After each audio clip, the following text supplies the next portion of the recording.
a spiritual warrior, physical warrior, all over the world. God made me a warrior.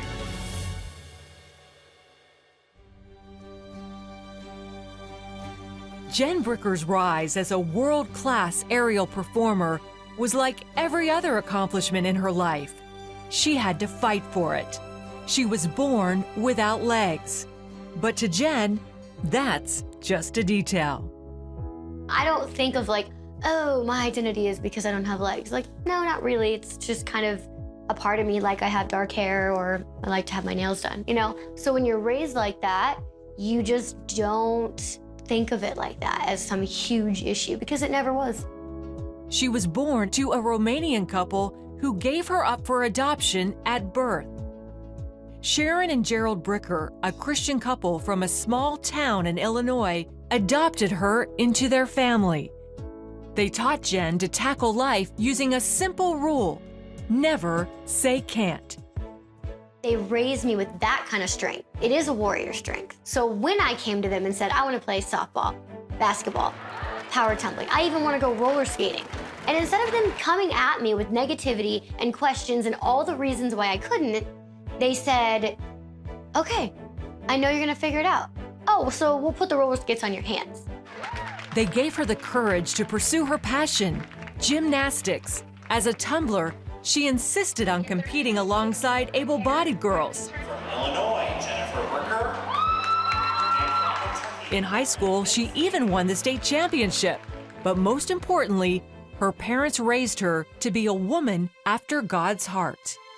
I read the word every morning, I pray, and that, when I started doing that and making that a daily part of my life, that changed my whole life. Everything stems from that. Jen was going on 16 when she asked her parents about her biological family and why they'd given her up for adoption. They were poor immigrants, they already had one kid, and they didn't know if there was gonna be extra money involved because they didn't know if I was gonna need medical care, and I didn't have legs. My parents said, it doesn't matter what the reason was, this is the way it was supposed to be. We prayed for you. You are our answered prayer, you were our miracle, and we wanted you, and you were supposed to be with us. She also discovered that Olympic gold medalist Dominique Moceanu was her sister. And I knew that name because as a kid, I watched her on TV. I knew she was Romanian and I knew I was Romanian, and we looked alike. And then I find out she's my biological sister, and it's like, okay, but what? She reached out to her and began building a relationship with her biological family. Her father passed away before they could meet, but she learned that he drove the decision to give her up for adoption. The thing I didn't know, though, and that I did learn when I met my biological mother is she wasn't even allowed to hold me after I was born, and it was a really dark and sad time for her in her life, and something that she's still getting over. After high school, Jen did an internship at Disney World. It was then she decided to pursue a career as an acrobatic performer. It was a fight from the start. I'm overweight, I'm a newbie, I'm not an aerialist, I'm not an acrobat. No one like me had ever been an acrobat or an aerialist, so nobody wanted to hire me. Everybody was afraid of how an audience would react, what people would think, how it made people feel. The one person who did believe in her was her partner, Nate Crawford. They pressed on and soon started booking gigs. Then, in 2009, they got their big break, performing with Britney Spears on her world tour.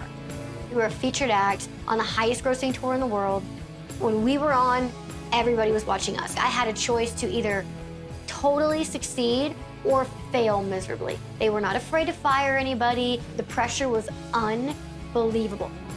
The tour was a success, but afterwards, Jen would face one of the toughest battles in her life. Back into training, she started obsessing about her weight and appearance. She constantly looked into mirrors, unable to control the thoughts that told her she was ugly. It didn't matter if everybody in the whole entire world would have told me that I was beautiful.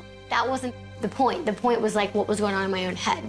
My quality of life was so low, and I just was not who I was, and I didn't know how to get out.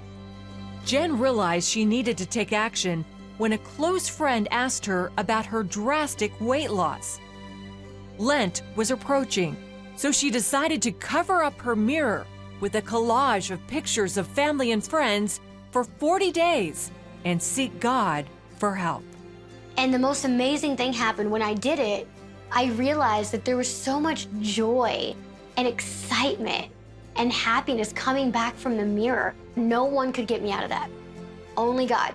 And literally repeating scriptures out loud multiple times a day.